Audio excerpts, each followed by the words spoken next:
estamos hablando sobre el mundo, el sistema del mundo, dentro de este estudio sobre el reino de Dios, usando mi libro del mismo nombre, El Reino de Dios, y estamos en el capítulo 16, que habla sobre el mundo.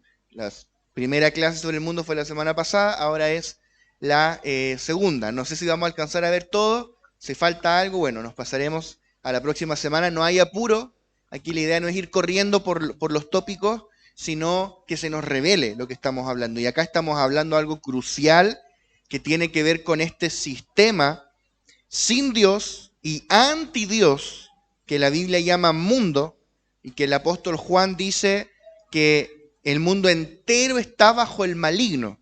Es todo un sistema anti Dios y anti Cristo que tiene secuestrada a la humanidad, que le ofrece suplir todas sus necesidades, pero sin Dios, que le ofrece ser feliz, realizarse, vivir una vida plena, sin Dios.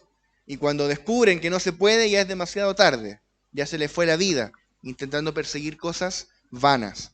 Entonces ese es el sistema del mundo. Y la semana pasada hicimos una introducción, introdujimos algunos conceptos, algunas cosas,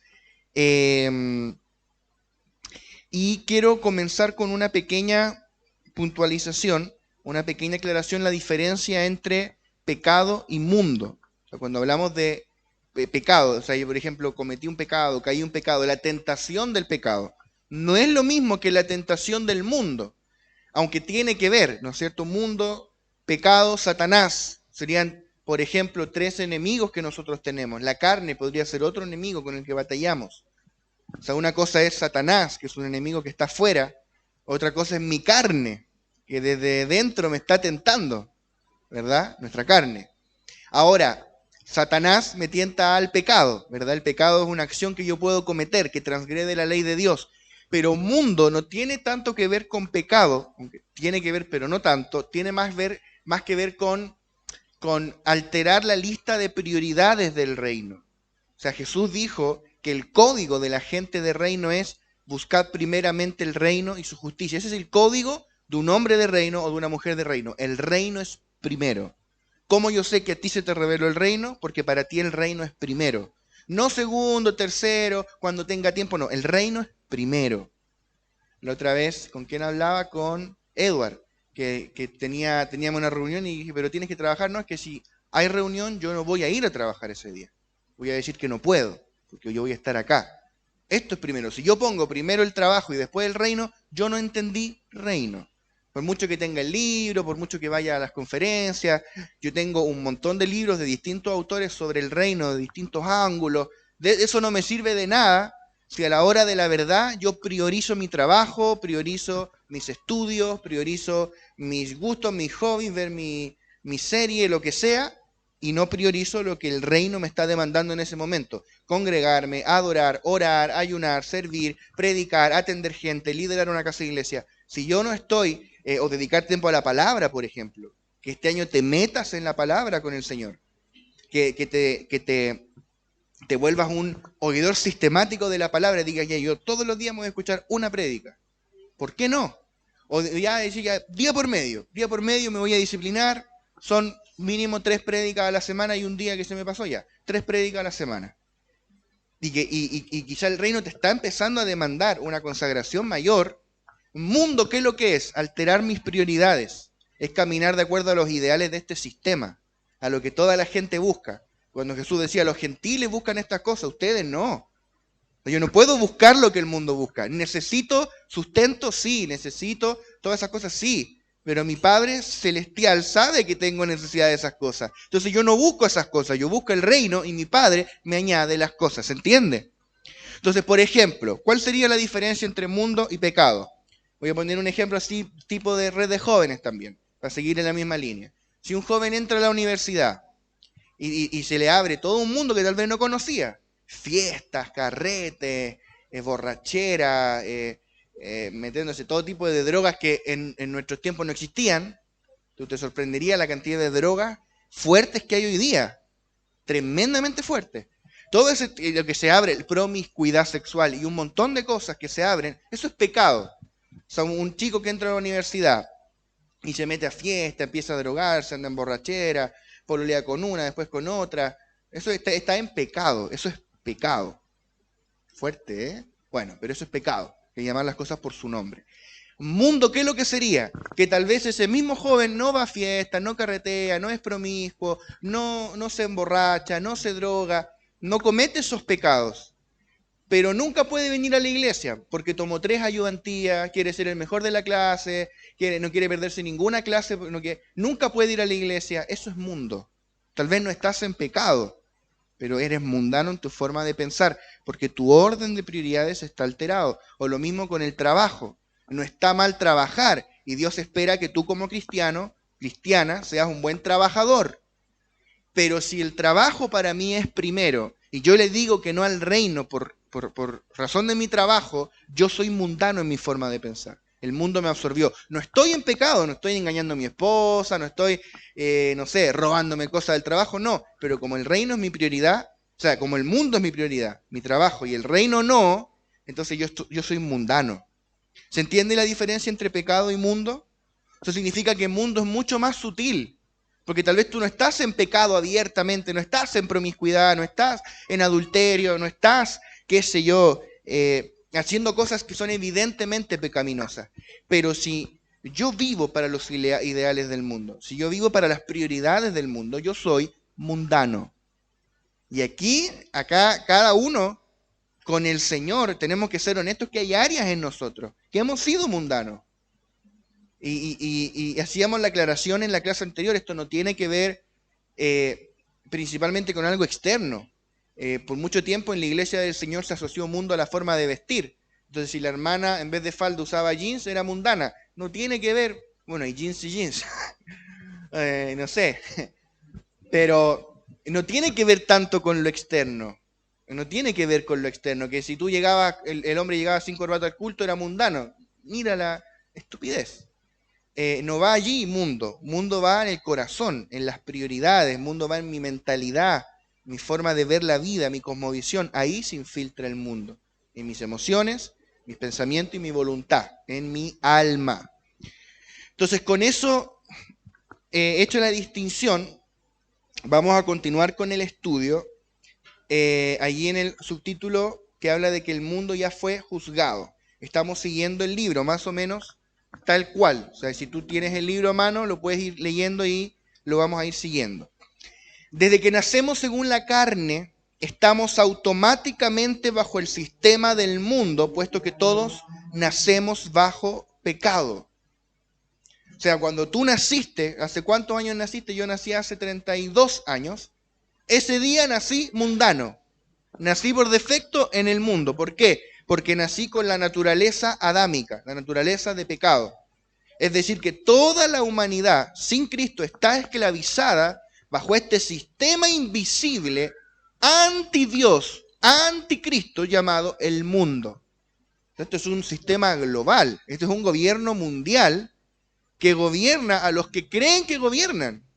O sea, los poderosos, ya sea políticos, los poderosos económicos, los grandes dueños del planeta, creen que gobiernan, que toman decisiones, son gobernados por espíritus, son gobernados por Satanás. Entonces, tenemos que ver que hay un sistema que esclaviza a la humanidad, incluso a los que creemos que tienen poder. Ellos están esclavizados. Por eso que tarde o temprano toda persona que llega al poder se corrompe, porque es esclavo de un espíritu, el espíritu del mundo. Y como vamos a ver más adelante, el espíritu de la era. A causa del pecado, entonces todos nacemos bajo la autoridad del sistema del mundo. Pablo le llama la potestad de las tinieblas. Como Adán pecó y todos pecamos, nos volvimos esclavos de Satanás. El sistema modeló nuestra forma de pensar, nos improntó, nos forjó a su imagen, y toda la humanidad hoy está esclavizada. Todas las personas que viven bajo el sistema, aún sin saberlo, trabajan para ese sistema. Piensa en la gente que tú conoces que aún no conoce a Cristo. Esas personas son esclavas del sistema. Fuerte. Pero además colaboran para el sistema, sin saberlo, quizá contra su voluntad, sin darse cuenta. Eso es lo macabro del sistema que creó Satanás, esclaviza al hombre, pero además lo usa para sus propósitos. O sea, usa a la gente para destruir a la otra gente, para dañar, para herir. O sea, el ser humano se volvió un instrumento de Satanás para robar y matar y destruir aún más a los otros seres humanos.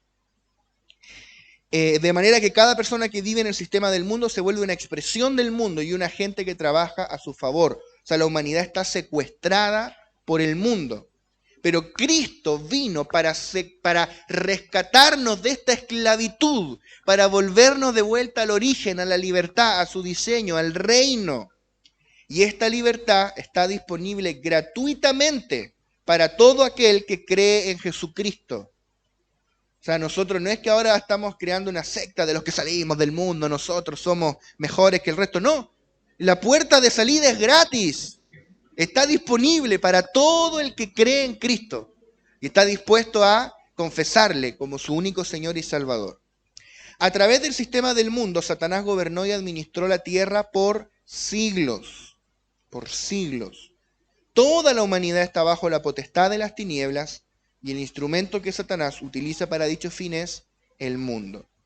Y tenemos que entender que este sistema del mundo no va a cambiar, no va a mejorar. Es un sistema irredento, pero además es irredimible. ¿Qué significa irredento? Que no ha sido redimido. La humanidad fue redimida, o la parte de la humanidad que cree en Cristo fue redimida, la iglesia. Nosotros fuimos redimidos. El sistema no ha sido redimido. Tenemos que ver eso. Pero además nunca va a ser redimido. El sistema es irredimible. No se puede redimir. Este sistema no va a cambiar, no va a mejorar. La solución de Dios para este sistema satánico, anti-Dios, que creó Satanás mismo, es juzgarlo y destruirlo por medio del juicio de la cruz. Entonces, dentro de todas las cosas con las cuales Cristo acabó en la cruz, está el mundo. Porque la cruz de Cristo fue un evento cataclísmico, hemos hablado antes de esto. Todos los problemas en el universo fueron resueltos en la cruz. En esa cruz no solo murió Cristo. Hemos hablado muchas veces de esto. Si tú le preguntas a cualquier persona en la calle, ¿quién murió en la cruz hace 2000 años en Jerusalén? Jesús te va a decir, aunque no sea ni cristiano. Todos saben eso. Es un hecho histórico comprobado. Hay muchas fuentes de historiadores no cristianos de la época que te dicen que hubo un Jesús de Nazaret que murió crucificado y tenía seguidores y predicaba, Entonces es un hecho confirmado. Si tú le preguntas a un cristiano que ya tiene un poco de revelación, ¿quién murió en la cruz? Te va a decir Cristo, pero en realidad yo también morí en la cruz. Eso te va a decir un cristiano con más revelación. Yo también morí. Con Cristo estoy juntamente crucificado, ya no vivo yo, mas vive Cristo en mí. Gálatas 2:20. Pero si tú le preguntaras a Dios, ¿quién murió en la cruz? ¿Qué es lo que nos revela la palabra? Dios te diría en realidad todo. Todo lo creado murió en la cruz, fue terminado en la cruz. En la cruz no solo murió Cristo, murió el viejo Adán, o sea, nosotros, la vieja creación, el viejo hombre, la vieja criatura. Murió el pecado, Satanás, sus demonios, todo lo creado, el mundo también. El mundo fue juzgado y terminado en la cruz. Todo lo creado vio la muerte legalmente en esa cruz. La cruz es el juicio de todo lo creado y en la resurrección de Cristo, Dios dio inicio a una nueva creación hecha en Cristo, de la cual solo son parte aquellos que han resucitado juntamente con Cristo, o sea, nosotros, los que hemos nacido de nuevo, y todos los que en cualquier lugar creen en Cristo y son resucitados con Él, o sea, la iglesia del Señor. Entonces, el mundo ya fue juzgado en la cruz, y Cristo habló de esto. Juan 12:31 dice, ahora, esto fue antes de la crucifixión, ahora es el juicio de este mundo, ahora el príncipe de este mundo será echado fuera. O sea, Jesús estaba anunciando, la cruz a la que yo voy a ir es el juicio de este mundo. Y el príncipe de este mundo será echado fuera. El príncipe de este mundo es Satanás. Juan 16:11. Juan 16:11 dice, y de juicio, por cuanto el príncipe de este mundo ha sido ya juzgado. Entonces, en la cruz, Satanás y el mundo fueron juzgados una vez y para siempre. Es decir, que la cruz acabó con el poder y la autoridad del mundo y de las tinieblas. Este sistema irredento ya fue juzgado, fue crucificado en la cruz del Calvario, para que ya no tenga poder y autoridad sobre ti. Y fuésemos trasladados desde esa potestad de las tinieblas al reino del amado Hijo. Eso es lo que ocurrió con nosotros. Un par de versículos más en cuanto al sistema. Juan 16:33. Jesús dijo, estas cosas os he hablado para que en mí tengáis paz. En el mundo tendréis aflicción. ¿Cuántos saben que eso es verdad? Pero la segunda parte también es verdad. Dice, pero confiad, yo he vencido al mundo. Jesús venció al mundo. ¿Dónde? ¿Cuándo? En la cruz. Hace 2000 años Él venció al mundo.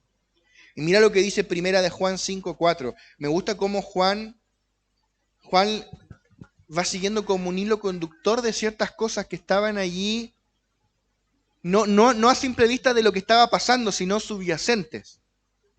Hay varias cosas que Juan le va siguiendo el hilo: la gracia, la verdad, la vida, el mundo, la fe. Bueno, mira este versículo, primera de Juan 5:4. Porque todo lo que es nacido de Dios vence al mundo, y esta es la victoria que ha vencido al mundo, nuestra fe. Fe en la obra consumada de la cruz, la obra consumada de Cristo.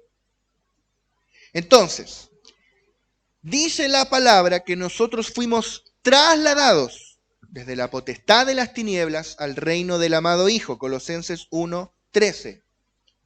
Fuimos trasladados, dicho de otra forma, desde el mundo a Cristo, o del mundo al reino. Nosotros tenemos que tener una mentalidad de trasladados.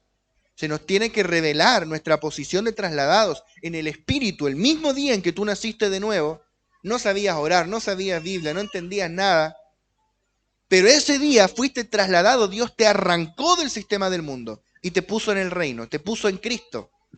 Ya no estamos en el mundo, en el Espíritu. Físicamente sí, ¿no es cierto? Obviamente mi cuerpo está aquí y me muevo y opero, pero en el Espíritu yo fui sentado en lugares celestiales con Cristo.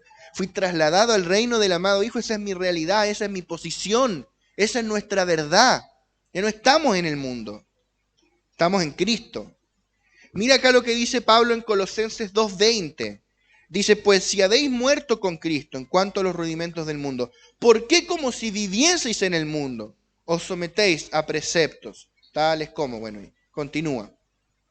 Pero me quiero enfocar en esta parte del versículo. ¿Por qué como si vivieseis en el mundo haces esto y esto? Dios podría preguntarnos eso a cada uno de nosotros. Oye, ¿por qué tú como si vivieses en el mundo andáis poniendo el trabajo primero? ¿Por qué hablas igual que los demás, o haces lo mismo que los demás, o piensas de la misma forma que los demás? ¿Por qué como si vivieses en el mundo si tú ya no vives en el mundo? El problema es que tal vez nosotros no nos habíamos percatado de lo gigantesco de este traslado. No hemos dimensionado el traslado. Fuimos trasladados al reino del amado Hijo. Ya no estamos en el mundo. Ya no vivimos en el mundo. No somos de aquí. Por eso el mundo nos odia, porque si fuésemos de aquí, nos amarían. Pero no somos de aquí. No somos del mundo. Somos de Dios. Y como el mundo rechazó a Dios, nos rechaza a nosotros. Preocúpate el día que el mundo te ame. Preocúpate. Porque tal vez significa que nos deslizamos. El mundo nunca va a amar a la simiente de Dios.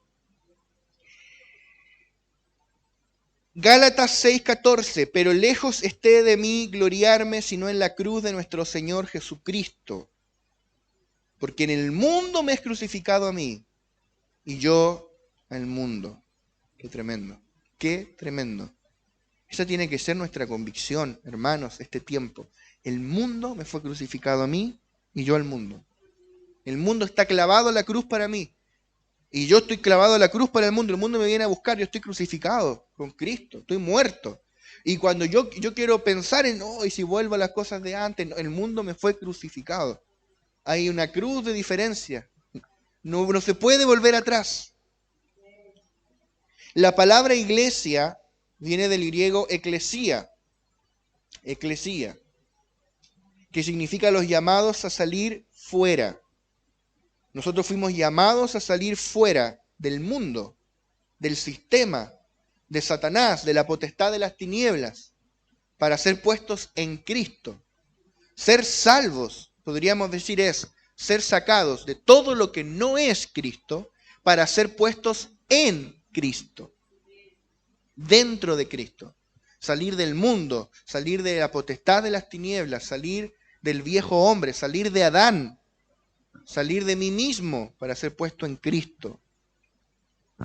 Desde el mismo día en que nacimos de nuevo, hemos salido del mundo, hemos salido fuera del campamento, como dice este versículo de Hebreos que vamos a leer, hacia donde fue crucificado Cristo para entrar por medio de la cruz al reino del amado Hijo. Mira lo que dice Hebreos, capítulo 13, verso 12 al 14. Por lo cual también Jesús, para santificar al pueblo mediante su propia sangre, padeció fuera de la puerta. Salgamos pues a él, o sea, fuera de la puerta de la ciudad, en el Gólgota. Entonces él dice, de la misma manera que él fue crucificado fuera, salgamos pues a él, fuera del campamento, llevando su vituperio, porque no tenemos aquí ciudad permanente, sino que buscamos la porvenir. No somos de aquí, somos de la ciudad que va a venir, la nueva Jerusalén. Somos de la era venidera, somos del reino venidero, no de los reinos de este mundo. No somos de aquí. Entonces, Pablo, o el que escribió Hebreos, probablemente Pablo dice, salgamos fuera del campamento. Eclesía, salgamos fuera porque a eso nos llamó Dios, a salir fuera. Salgamos fuera, llevemos su vituperio, el vituperio de Cristo. Deja que se burlen de ti por ser cristiano, da lo mismo. Carga el vituperio con honra, con gozo. Porque si así fue con tu maestro, ¿cómo va a ser menos contigo? Carga el vituperio con gozo. Que pareciera que todo es más cuerdo que ser cristiano. Creer en la reencarnación hoy día es cuerdo. Creer en los aliens hoy día es cuerdo. Creer en ideología de género ahora es cuerdo. Hermano, ahora todo está patas para arriba. Todo lo ilógico e irracional, este mundo lo aplaude, pero cuando aparece alguien que cree en Dios, les parece irracional. Bueno, báncate el vituperio, cárgalo con honra, porque en la era venidera vamos a reinar con Cristo. No somos de aquí, no nos amoldemos a los ideales de este sistema, no nacimos para este sistema.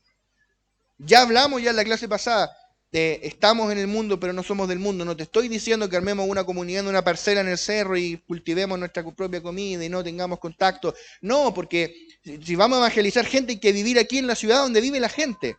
Pero en tu corazón no te contamines. Dice la palabra, Daniel determinó en su corazón no contaminarse con la comida del rey. Es un asunto del corazón. Que tú tienes una comida que ellos no conocen. En secreto tú estás comiendo a Cristo. Esa es la diferencia. Cristo no vino para cambiar el mundo, sino para darnos la vía de escape, que es la cruz. La cruz es la puerta. ¿Quieres escapar del sistema? La cruz es la puerta. Sabes que yo estoy convencido que hay mucha gente que detrás de justas demandas sociales, justas demandas, en el fondo lo que ellos descubrieron es que descubrieron el plan diabólico. Descubrieron que hay un sistema que los tiene esclavizados. Y el tema es que tal vez podemos tender a pensar que es otro ser humano el que me tiene esclavizado y si yo lo tumbo, voy a tener libertad. Si lo llevamos al extremo, te coloco el ejemplo de la Revolución Francesa. Es que la monarquía nos tiene esclavizados. Degollaron a todo lo que tenía olor a nobleza. Y a los 5 años Napoleón estableció un imperio peor que la monarquía. El problema es la naturaleza humana. No son unos humanos. Somos todos somos el problema. Ese es el problema. Ese es el problema. Que todos portamos una simiente adámica, diabólica, que se contaminó con la semilla diabólica que estaba en el árbol del conocimiento del bien y del mal. Entonces, ¿cuál es la solución para romper con esa esclavitud? Es cruzar por la puerta que es la cruz y entrar al reino del amado Hijo. ¿Significa eso que no hay que que hacer ningún esfuerzo por tener justicia social. No, grandes activistas sociales han sido cristianos. Martin Luther King era un pastor bautista, y muchos más. Y de hecho, hoy día hay muchos cristianos que sienten una genuina vocación de servicio público. No estamos diciendo que eso esté mal. Lo que estamos diciendo es que la verdadera libertad del sistema, la cual muchos, aún sin tener a Cristo, han despertado a la realidad de que están esclavos de un sistema, aunque no logran detectarlo, lo palpan, no logran verlo del todo. La puerta de escape es la cruz, y es entrar al reino del amado Hijo, a un reino donde ya no te va a faltar, a un reino donde vas a ver sanidades sobrenaturales, a un reino donde 2 más 2 no es 4, puede ser 10.000, porque Dios multiplica. Tienes que entrar al reino, tienes que nacer de nuevo. Ahora, ¿se puede también ser hasta cierto punto influencia aquí? Sí, pero de eso vamos a hablar más adelante. Hay un capítulo donde vamos a hablar de eso, pero no nos adelantemos. Entonces, por medio del nuevo nacimiento fuimos arrancados del mundo y trasladados al reino del amado Hijo, al reino de Cristo. ¿Qué figura encontramos de esto en el Viejo Pacto? Cuando el pueblo de Israel salió de Egipto. Es muy bueno el Antiguo Testamento para ayudarnos a entender el nuevo pacto, a través de sombras, tipos, figuras, una representación simbólica, alegórica, como le quiera decir, aunque el término teológico sería sombras, tipos y figuras. Entonces, el pueblo de Israel estuvo esclavo en Egipto 430 años, ¿verdad? Hasta que Dios los sacó por medio de Moisés. Esa última noche Dios les dice, sacrifiquen un cordero, pinten con la sangre los dinteles de las puertas, y esa noche ellos fueron libres. Al otro día ellos salen. ¿Por qué? Porque Dios mató a todos los primogénitos en Egipto, y los que tenían la sangre en el dintel fueron liberados, o sea, solamente los israelitas. Ellos salen al otro día de Egipto, cruzan el desierto, y luego de 40 años, donde pasaron un montón de cosas, entran en la tierra prometida. Entonces, Egipto tipifica al mundo. Siempre en las Escrituras, Egipto representa el sistema del mundo, y el pueblo de Israel nos tipifica a nosotros, los llamados por Dios. Y el cordero que ellos sacrifican es Cristo, esa es la cruz. La cruz, el sacrificio de la cruz nos dio la salida del mundo. Ellos estuvieron 430 años esclavos en Egipto. Dios hasta hizo milagros en Egipto.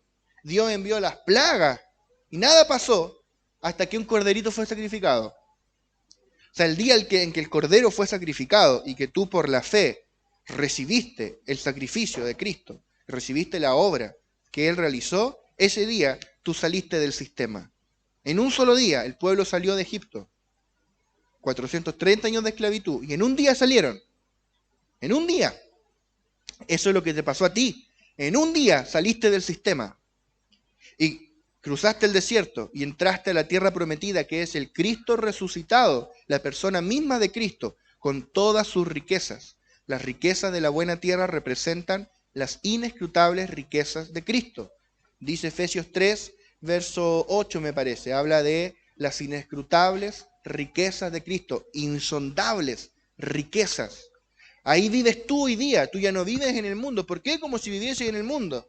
¿Por qué sigo viviendo como si estuviera en Egipto si estoy en la buena tierra? Ya entré, no voy a entrar cuando me muera, ya entré a la buena tierra, estoy allí, esa es mi realidad. ¿Cuál es el punto? De que yo puedo vivir estando posicionalmente en la buena tierra, puedo seguir viviendo como si estuviese en el desierto. En la experiencia, mi experiencia puede ser el desierto, si es que yo no renuevo mi manera de pensar. Si tú piensas, Israel salió de Egipto en un día, pero Dios le tomó 40 años para que Egipto saliera de la mente y el corazón de Israel. O sea, ellos salieron, pero Egipto acá adentro siguió con ellos. Salieron y seguían pensando como egipcios. Se llevaron comida egipcia, cocinadita con las preparaciones, unas empanaditas egipcias súper buenas. Y cuando se les acabó la comida egipcia, entraron en crisis.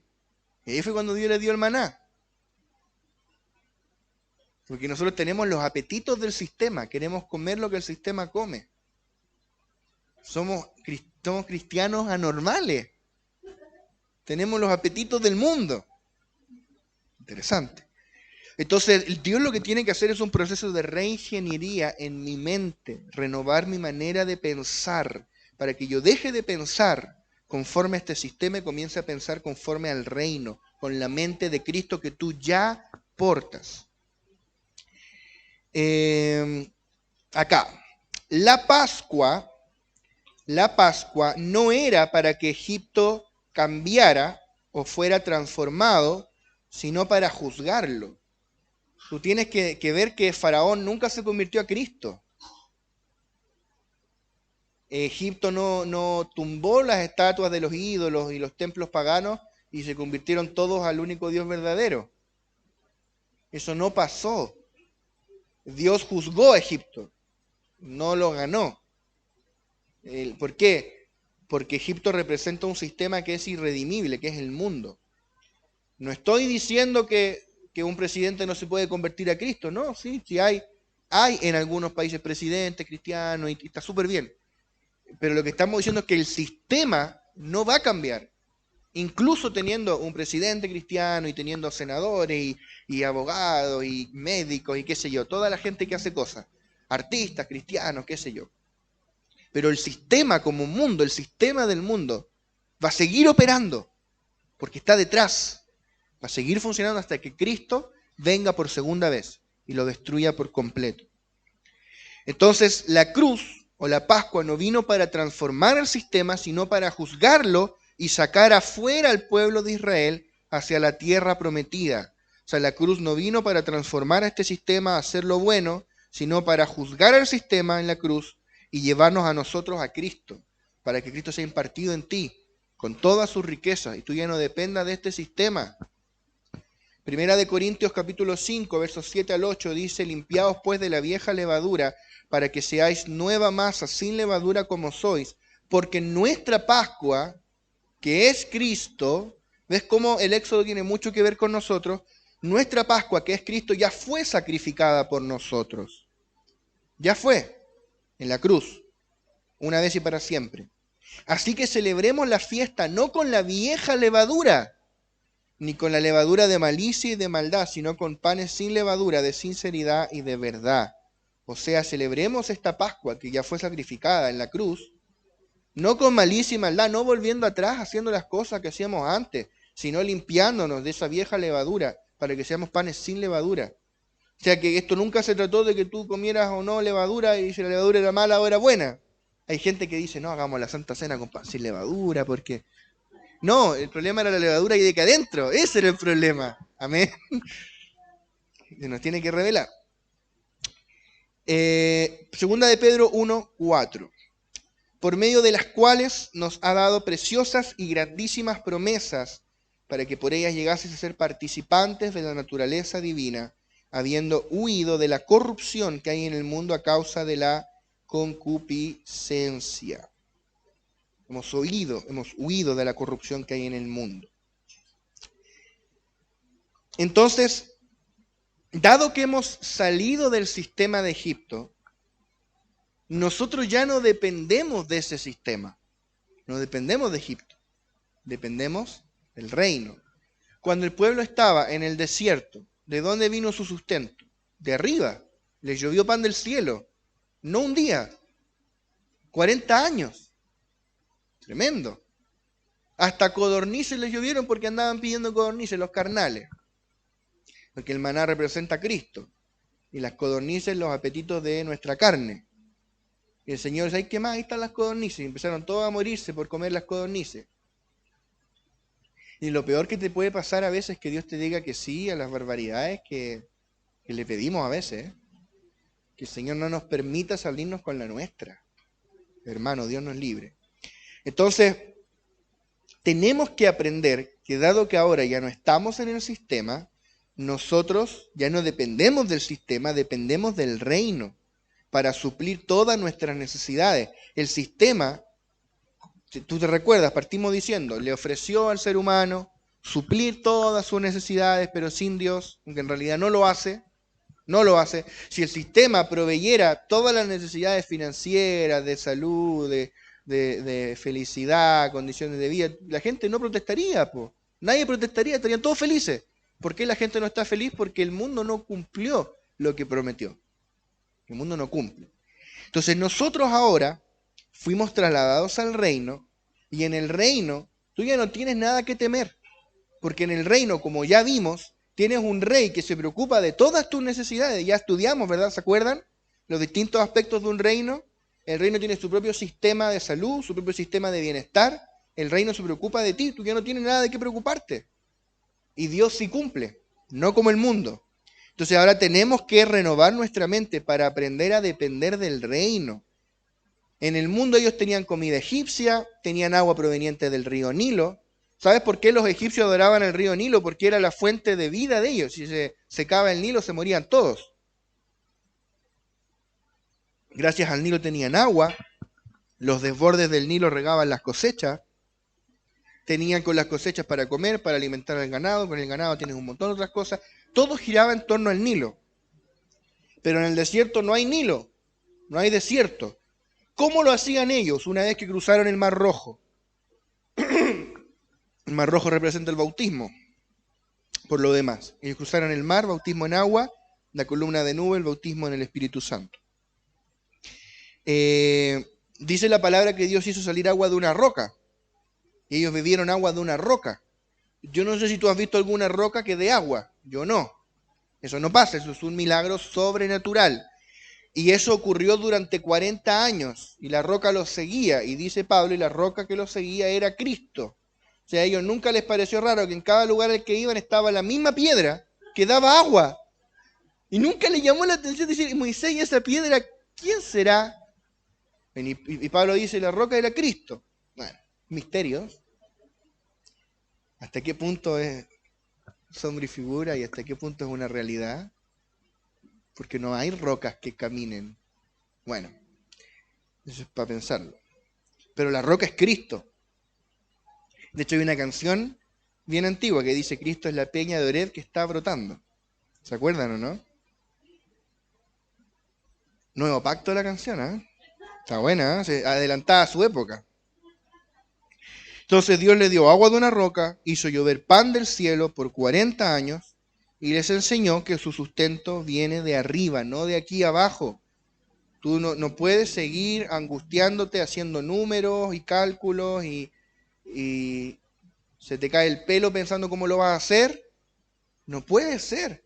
Si nuestro sustento no viene de aquí abajo, viene de arriba, es sobrenatural. Eso no significa que mañana renuncies a tu trabajo y nada, listo, Dios me va a sustentar. No, Dios no sustenta vagos. Obviamente nosotros hacemos nuestra parte y el Señor hace la suya.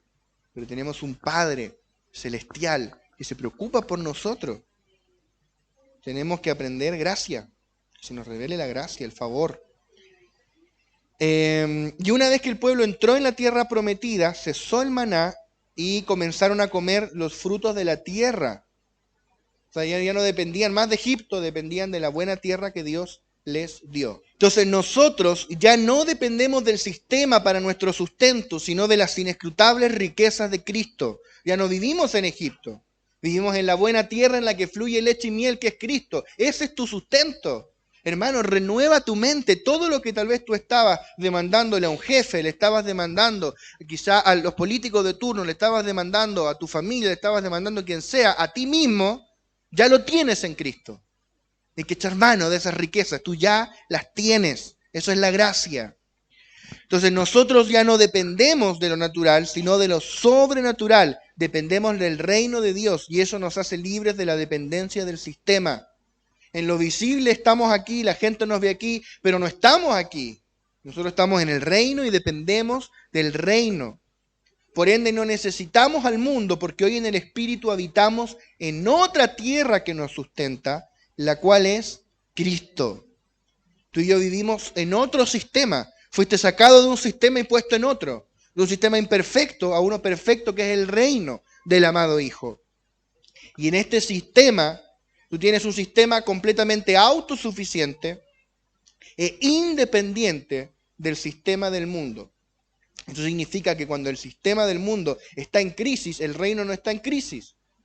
Cuando en el sistema del mundo hay pandemia, en el reino no hay pandemia. Cuando en el sistema hay, no sé, inflación, ahora estamos con inflación, en el reino no hay inflación. Dios no es que ahora a Dios se le hizo más difícil proveerte porque hay inflación. Para Dios no es un problema. Para nosotros tal vez pareciera serlo, pero para Dios no. Entonces necesitamos pedir al Señor que aumente nuestra medida de fe para recibir conforme a lo que Él quiere darnos en su reino. Juan 18:36, respondió Jesús, mi reino no es de este mundo. Y si no es de este mundo, no está sujeto al mundo ni limitado por el mundo. Si mi reino fuera de este mundo, mis servidores pelearían para que yo no fuera entregado a los judíos, pero mi reino no es de aquí, no es del mundo. Por ende no hay nada del mundo en el reino. Nosotros vivimos en otra esfera, eterna, incorruptible e inmarcesible. Dios suple todas nuestras necesidades. ¡Qué maravilloso! Tenemos que por eso renovar nuestro entendimiento. Y es con esta idea que quiero cerrar hoy, la renovación de nuestro entendimiento. Como decíamos, ¿no? Egipto se demoró 40 años en salir de la mente de Israel. Seguían pensando, ¿te acuerdas cuando decían, no, Moisés, ¿por qué nos sacaste de Egipto? Mira, y nos trajiste a esta tierra a morir, en este desierto. En Egipto teníamos ajos y cebollas para comer, no como aquí. Sopa de cebolla, qué rico.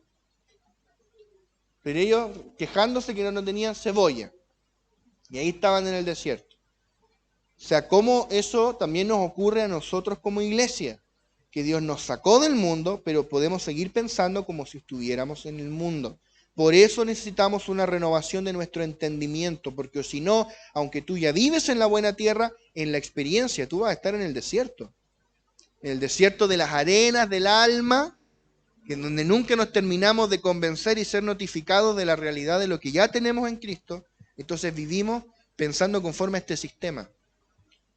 O sea, hay gente que nunca pone el reino primero porque dice, no, es que si trabajo 2 horas menos no me va a alcanzar. Mira, no puede ser así. Tenemos que cambiar el switch, ser gente de reino. Necesitamos la renovación de nuestro entendimiento. Romanos 12:2. Romanos 12:2. Voy a leer la versión NBI. Dice, no se amolden al mundo actual, sino sean transformados mediante la renovación de su mente. Así podrán comprobar cuál es la voluntad de Dios, buena, agradable y perfecta. Desde que nacimos fuimos moldeados por el sistema del mundo. Dice, no se amolden al mundo actual. ¿Por qué? Porque es muy fácil amoldarnos al mundo actual. Desde que nacimos, el mundo se encargó de amoldarnos a su imagen y a su semejanza, transmitirnos sus ideales, su manera de pensar. El sistema se encargó intencionalmente de moldear nuestra manera de pensar por medio de nuestros padres, nuestra familia, amigos, compañeros de escuela, noticias, películas, información de internet. Toda la información que el sistema te proveyó desde que naciste y aún desde antes de nacer. Hay niños que desde el vientre escuchan y los maldicen y escuchan que no los quieren.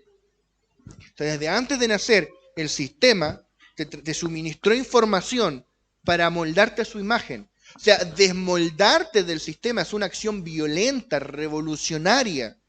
Es una acción drástica. Es ir contra todo lo que hemos aprendido en 20, 30, 40, 60, 70 años de vida sin Cristo para reaprender lo que realmente Dios dice de nosotros e hizo para nosotros en la cruz del Calvario, en el reino. Es un desaprender todo lo que este mundo nos enseñó. Claro, eso es un golpe al ego, ¿no? Pero si yo sé, ¿no? Pero si yo no soy tan malo, ¿no? Pero si yo algo he logrado, no. Yo tengo que desprenderme todo lo que este mundo me entregó, todo lo que formó en mí, todo lo que el sistema me improntó. Todo lo que hay en el mundo trabajó de forma concertada, organizada y deliberada para crear en cada uno de nosotros una mente y una estructura de pensamiento que colaborase a perpetuar el sistema dominante del mundo. Es por eso que nuestra mente natural es una expresión de este sistema. Tu mente es una enemiga del reino.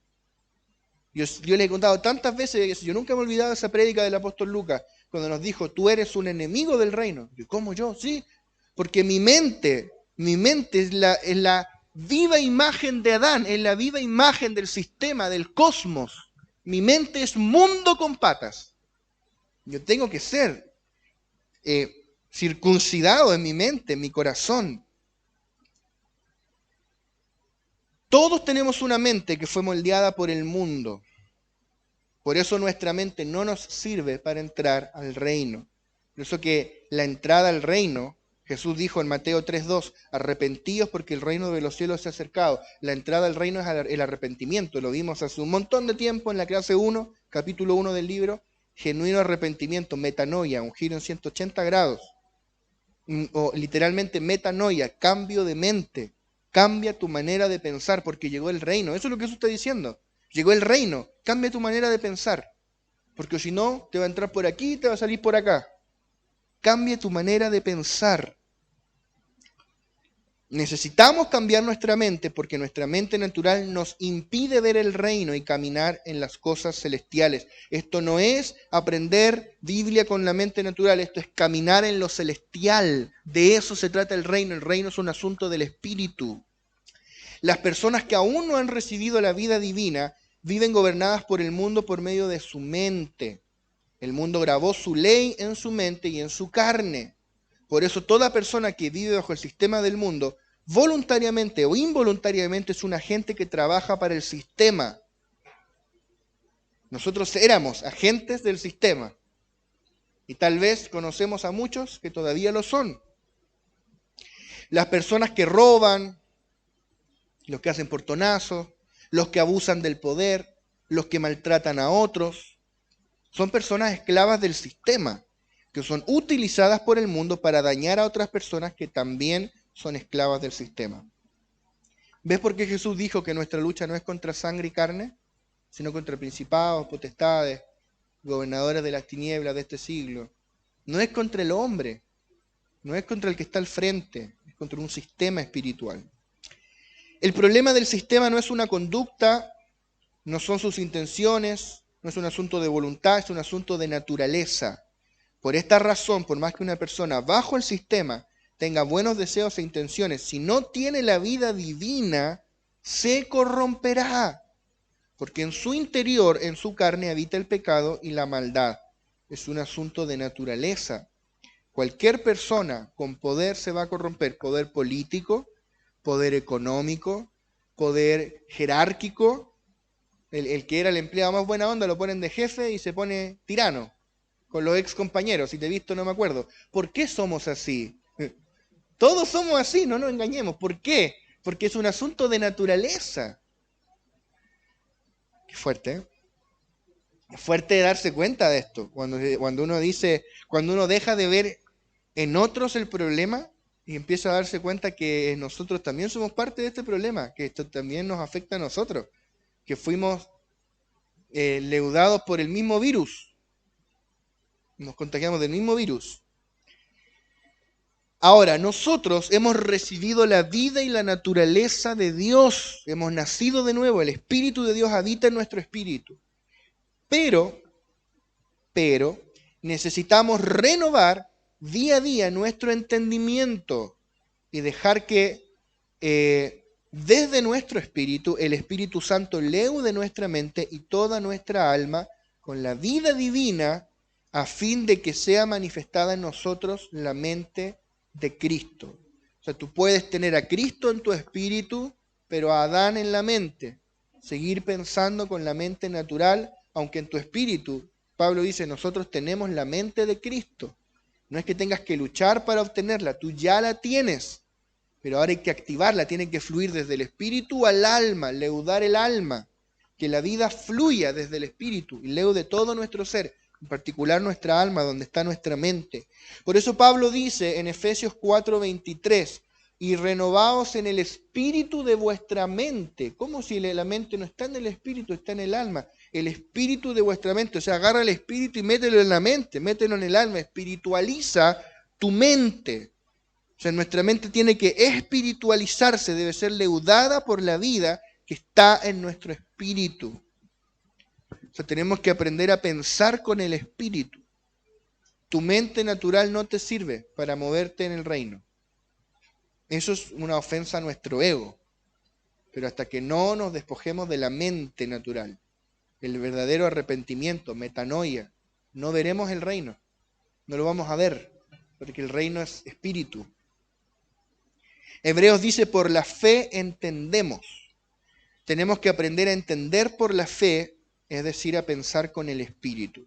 De esta forma seremos vaciados de la mente del mundo y podremos manifestar la mente de Cristo que nos habita. Primera de Corintios 2:18 dice, mas nosotros tenemos la mente de Cristo. Amados hermanos, podemos pasarnos toda nuestra vida cristiana aquí abajo sin nunca haber experimentado la renovación de nuestro entendimiento. Y va a venir Cristo un día, nos vamos a ir a la Nueva Jerusalén, nada más. Y nada más. No vamos a ser vencedores, no vamos a reinar en el milenio. Y mientras estemos aquí, lo vamos a pasar muy mal.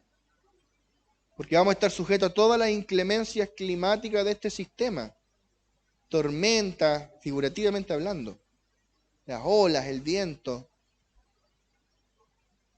Es muy triste. Cristianos que llevan décadas de cristianos y todavía con los mismos rollos, las mismas trancas. Es muy triste. Es muy triste. Se nos puede ir la vida así. No te quiero dar esperanza de que algo cuasi mágico va a ocurrir, que un día te va a espiritualizar. No, este cambio va a ocurrir cuando yo decida ir a la cruz, cuando yo decida llevar mi mente natural a la cruz, renunciar a mi mente natural, abdicar a controlar mi mente y dejar que mi mente sea leudada con la mente de Cristo, abandonar los patrones de pensamiento de este sistema, desmoldarme. Y tú tienes que decidir desmoldarte del mundo actual o te va a tragar, te va a absorber la era que nos tocó vivir. Te va a absorber. Tal vez ya nos está absorbiendo. Por eso esta palabra tiene un tinte profético de advertencia. Hermanos, quizá el mundo nos está tragando. Entonces no esperes después ver el reino manifestado en todas estas cosas maravillosas que estamos hablando en este estudio, si somos mundanos.